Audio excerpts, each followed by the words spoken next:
Kemudian terkait dengan kepolisian ini memang harus kita kunyah-kunyah lagi kira-kira.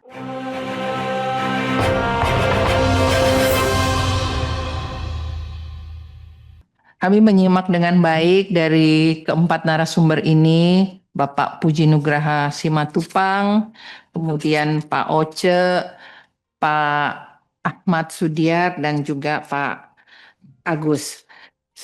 Saya mungkin tidak bertanya, tapi ini banyak sekali masukannya memberikan masukan kepada kita, kemudian juga apa yang harus kita kritisi dalam RUU P2SK.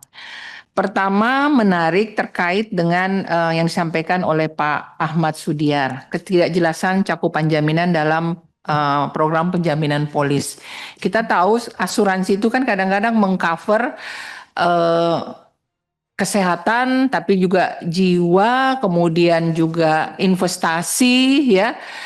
Ini campur aduk kadang-kadang, ya. Apakah memang terus kemudian juga ada pendidikan kadang-kadang menjadi satu paket. Nah, ini juga menjadi catatan kritis ke kami.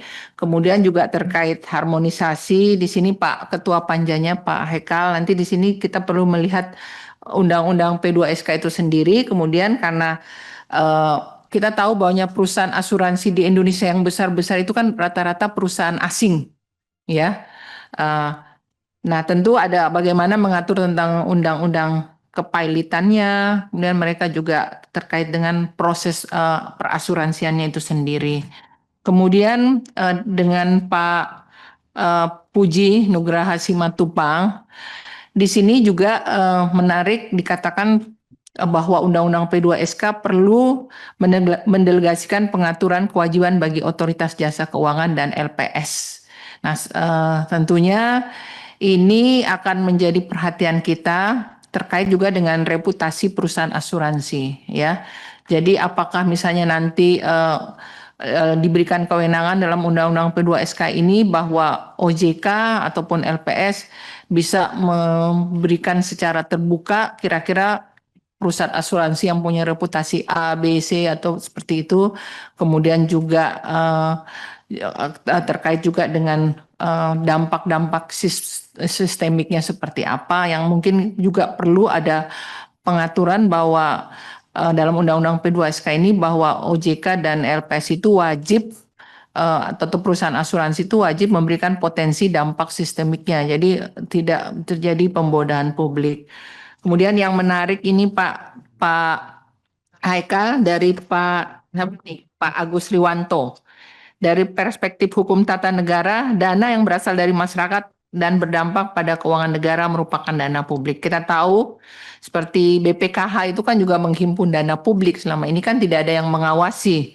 Kemudian setiap penggunaan dana publik harus dipertanggungjawabkan secara politik hukum termasuk kepada DPR. Jadi di sini tentu DPR sebagai wakil rakyat yang memberikan pengawasan. Ini mungkin catatan saya, jadi 4 narasumber ini.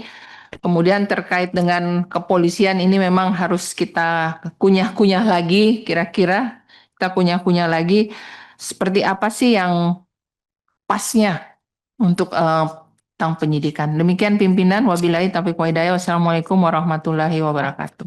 Mungkin saya kasih konteks sedikit apa yang disampaikan Bu Andi tadi itu menyangkut ada beberapa lembaga yang beberapa waktu ini kita lagi memikirkan nggak ada pengawasan dari sektor keuangan. Mungkin salah satunya seperti BPKH, mungkin lain-lainnya itu ada beberapa lembaga yang menghimpun dana publik juga sampai hari ini tuh nggak ada pengawasan dari sektor keuangan, dari regulator sektor keuangan.